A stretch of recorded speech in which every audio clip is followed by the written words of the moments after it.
आज भी वो रास्ता जो था जमीनी रास्ता था ही नहीं इंडिया के साथ, पठानकोट के अलावा वो तहसील मिली, बटाला उनको मिला और रास्ता कुशादा हुआ। जो गुरदासपुर की 2 तहसीलें थी। हाँ जी, वो वरना मसला कश्मीर जो था वो पैदा हो ही नहीं सकता था। ये इस तरीके से 2 तहसीलें देके मसला उलझाया और गया। ये माउंटबेटन और ने रेड क्लिफ ने उसको अवार्ड पहले दिखाया, उसकी मर्जी से अवार्ड दिया और उसके साथ कांग्रेस की लीडरशिप ने ये साथ बात की।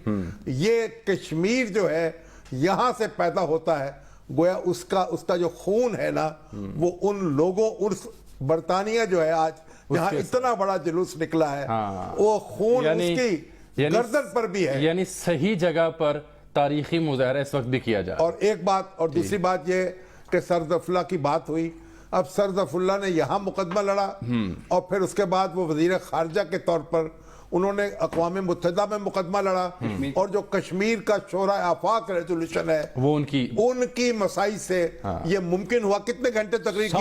7 घंटे तकरीर की उन्होंने और एक धाक बैठा दी अपनी, और इंडिया जो पहुंचा था पाकिस्तान को डिक्लेयर कराने अग्रेसर वो जा रहे उनके खिलाफ करारदाद। नाज़रीन, यहाँ प्रोग्राम वक्त खत्म होता है।